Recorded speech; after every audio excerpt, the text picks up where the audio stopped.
Ayos din yung bill ng Meralco no? May sapilitang kusang pagtulong. Ganito resulta kapag weak ang magnanakaw. Ang leader madali makontrol ng mga oligarkong sindikato. Yan ang mga pinapakalat nila. Palang nagtitipid ang nagbabayad para sa kanila.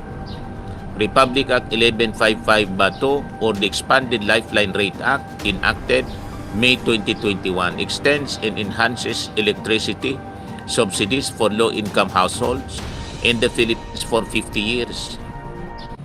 Matindi.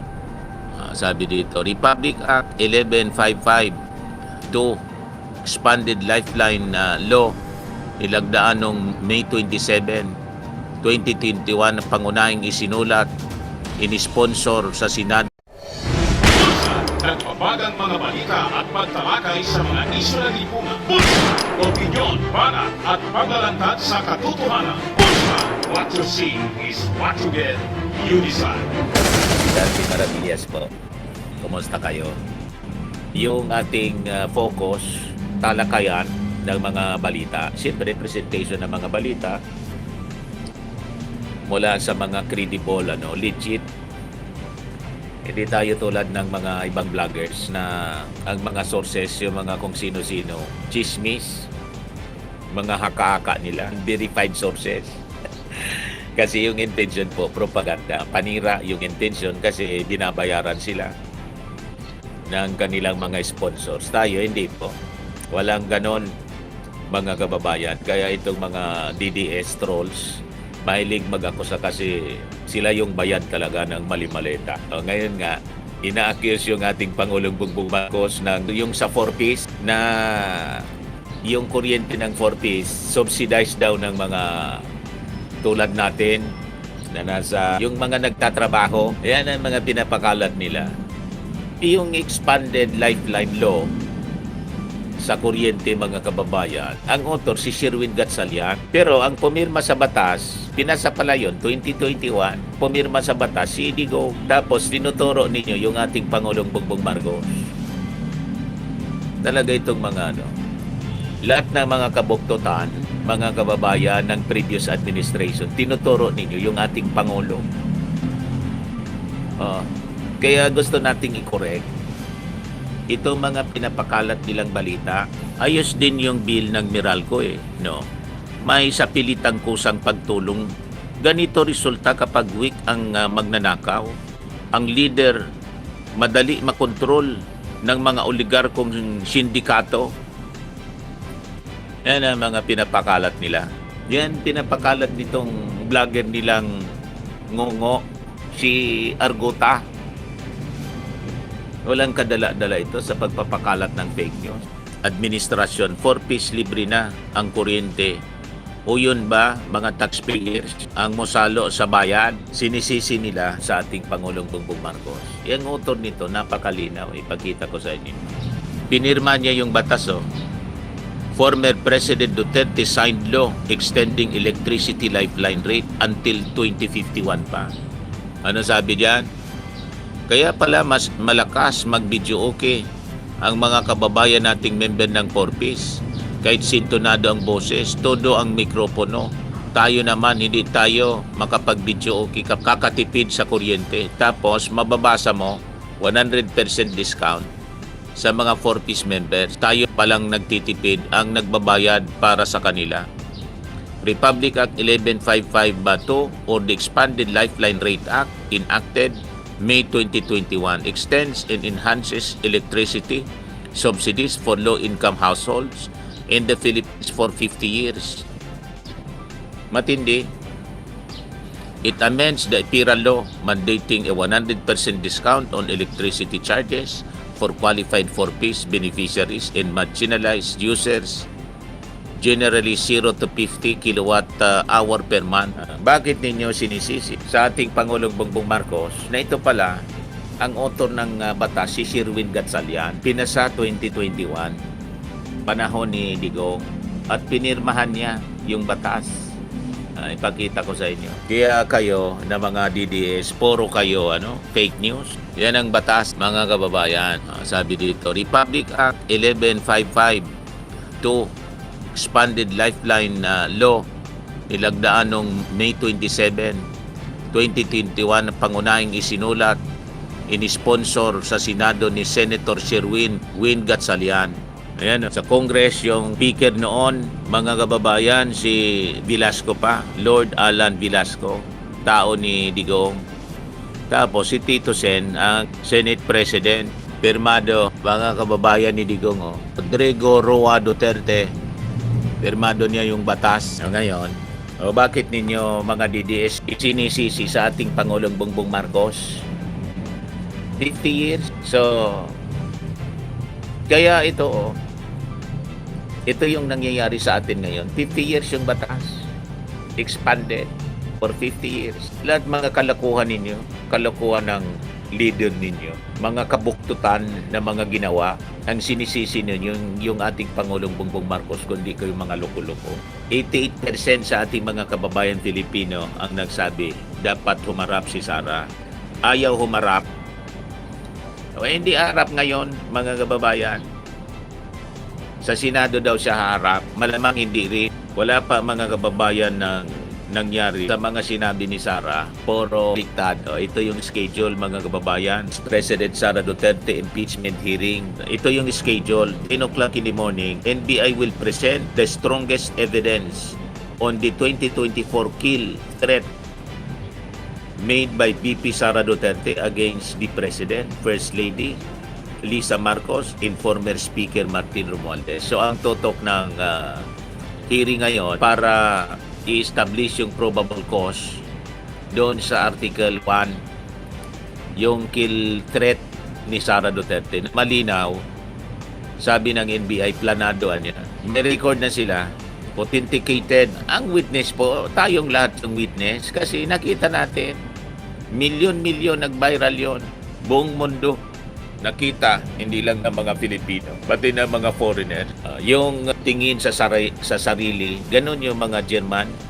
So sabi dito, yung NBI will present the strongest evidence on the 2024 kill threat made by VP Sara Duterte against the President, First Lady Lisa Marcos, and former Speaker Martin Romualdez. The committee will decide if there is probable cause for the impeachment. I-review nila yung alleged 612.5 million confidential fund misuse in unexplained wealth. The National Bureau of Investigation Director Melvin Matibag said the alleged 2024 threat by Vice President Sara Duterte against President Marcos was not a casual remark, but a planned act that involved contact with another individual. Planado talaga, sabi ng NBI. Speaking at a forum in Quezon City, Matibag said, investigators believe the statement went beyond metaphor and are working to identify the person allegedly approached to carry out the supposed plan. What we know from our finding is that this was not made spur of the moments or simply a metaphor or hyperbole. That is planned actually.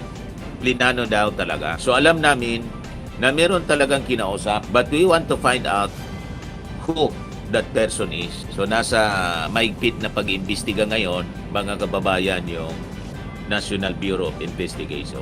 The alleged threat stems from a November 2024 press conference where Duterte said she had spoken to someone to kill President Marcos. First Lady Lisa Marcos, tapos si Speaker Martin Romualdez. If anything happened to her, she later said the statement was not a joke.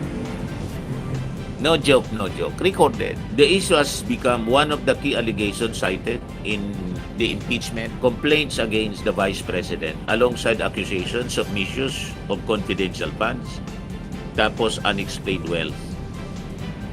Matibag said the NBI is focused on identifying the alleged contact and determining whether the threat progressed beyond words into actionable planning.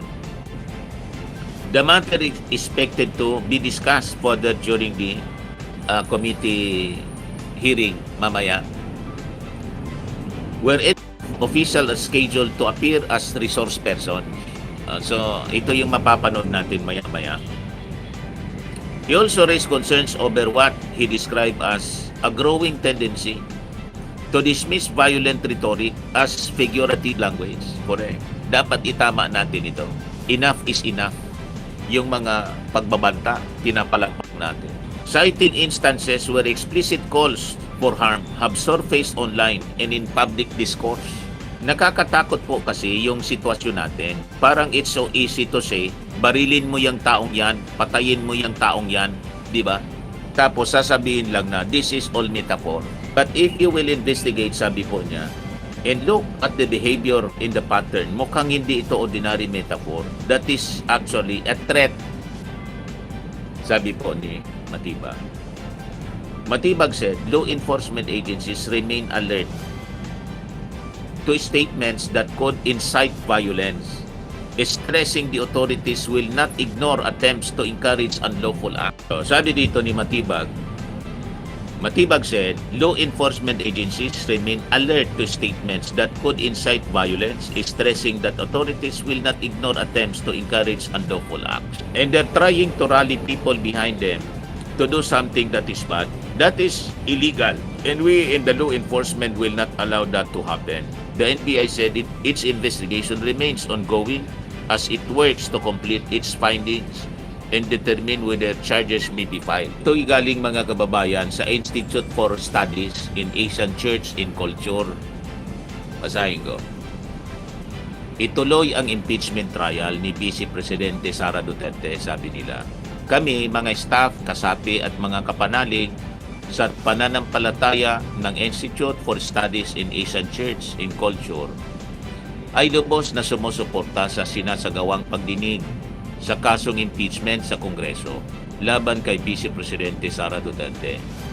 Naninindigan din kami na dapat magpatuloy hanggang sa katapusan ang prosesong sinimulan at huwag iligaw ang hustisya sa pamamagitan ng kung ano-anong teknikalidad.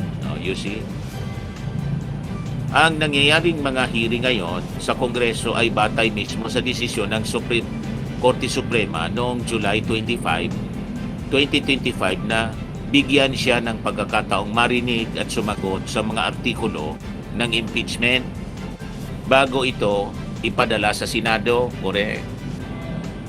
Ito yung hiniling niya sa Supreme Court, tapos ayaw niyang sundin.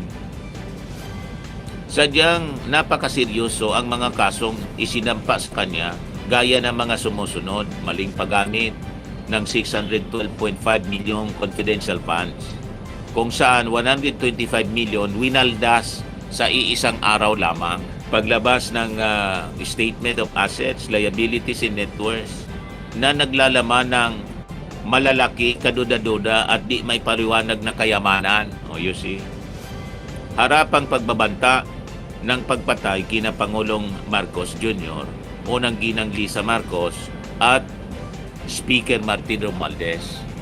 Yan ang galing po sa Institute for Studies in Asian Church in Culture. Naglabas sila kahapon ng statement issuing publicly death threats against President Marcos Jr., First Lady Lisa Marcos, and House Speaker Martin Romualdez. These charges and the supporting evidence for them should be allowed to pass without comprehensive and thorough investigation. At tugon ng Masa Survey, Okta Research showed that 7 out of 10 or 69% of all Filipinos support the impeachment trial. May bago po. From 69 to 88% na po ang sumusuporta sa impeachment trial laban kay Sara. We call on all citizens to watch and see the truth and justice is done without fear or favor in all matters. Let us heed God's call. We call on both the House and the Senate to faithfully fulfill their duties and ensure accountability before the law. Forthwith, Iglesia Filipina Independiente. Official statement ng Diocese of Northern Isabela, Iglesia Filipina Independiente. We welcome the resumption of the impeachment proceedings against Vice President Sara Duterte, as this process upholds the system of checks and balances in our Constitution and its Constitution to be its logical conclusion. no matter what the outcome might be, will bolster public trust in democratic governance. Resuming the proceedings will hopefully raise the bar for higher standards in public service for the current officials and future ones, as it delivers the message that our national leaders are held accountable for their actions regardless of how high their positions are in government.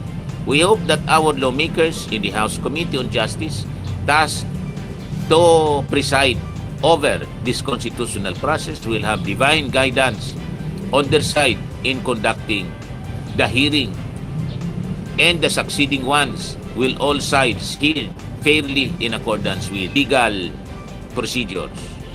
We pray that these lawmakers, along with the rest of their peers in the House, will be blessed with courage to be steadfast in their conviction on the true purpose of this constitutional process, rather than succumb to neither the wiles of misinformation or disinformation, nor the dictates of pressure groups out to derail the proceedings. Kita ninyo, dumadami yung mga sumusuporta. Also, we call on all institutions that have important roles in the proceedings, such as the AMLAC, Ombudsman, and the concerned banks, to extend their full cooperation in the quest for truth on the issues that have set this constitutional process in motion. It is too unfortunate that Vice President Sara Duterte chosen not to attend the proceedings, as her presence here would have an opportune time for her to demonstrate her respect for our constitutional processes. Her absence denies her the opportunity to address the charges filed by impeachment proponents, to present her side clearly and challenge effectively the evidence against her, as a way to let the public gain the better understanding of the various issues that have been raised against her for over a year now. Kita ninyo, despite the Vice President's non-appearance, we hope the members of the House Justice Committee will just as determined in pursuing the truth on the impeachable offenses against her, and in discerning whether this is probable cause in the charges. There is pala in the charges, so our lawmakers can eventually make the appropriate action and find closure on the controversy of our country and our people. Signed, Reverend Alvin Valera. Ano? Iglesia Filipina Independiente. May quotation pa siya dito. James 5:16 advises, therefore, confess sins to each other and pray for each other so that you may be healed. Of a righteous person is powerful and effective. This transparency is not about airing our dirty laundry, but about seeking support and accountability within the body of Christ. Okay po? So, yan mga kababayan ang mga sinabi dito, mga balita. Maraming salamat mga kababayan sa inyong panonood. Bukas naman po. At manood tayo ng hearing. Ako po si Dante Maravillas. Bye-bye. God bless. Max Firming and Lifting Cream, pinapahid po sa mga pulses in affected area. Mainam po sa paninigas ng mga kaso-kasuan. Ito naman po, Automax Radiant Serum. Sa mukha naman yung application. Anti-aging po siya. You will look 10 years younger than your age. Sa mga cancer patients naman po, baka lang gusto ninyo itong itry. Neng siya red mixed fruit drink. Hindi mo po siya gamot, food supplement siya. Kaya lang, gawa siya mga kababayan sa goji berry. Yung goji berry may anti-cancer properties. O ngayon, yung mga inquiries ninyo, dumiritso na lang kayo sa aming messenger sa Facebook para masagot namin agad. Ayos pa? Ayos na ayos niya, Mr. Maravilla. Sa mga nagana po ng malinis and spacious fitness gym, pumunta lang po kayo sa aming Colossal Fitness Gym. May Grab car rental din po kami. But anyway, ito po pala yung aming bagong product na binibenta online. I am worldwide amazing pure organic barley powdered drink mix from Australia. Negosyo to ng aking anak. na architect entrepreneur Riz Maravillas. Ayan po. Kontakin na lang po ninyo siya, Riz Maravillas on Facebook. Ang mga health benefits niya: boost immunity, improves digestion, enhance energy levels, packed with antioxidants, prevent cancer. Ito naman po yung bago naming product na binibenta online. Eye Glow Serum, whitening po siya. Tingnan ninyo yung epekto sa aking anak na architect before and now. Yung mga inquiries po ninyo, dumiretso na lang kayo sa kanyang Facebook account, Riz Maravillas.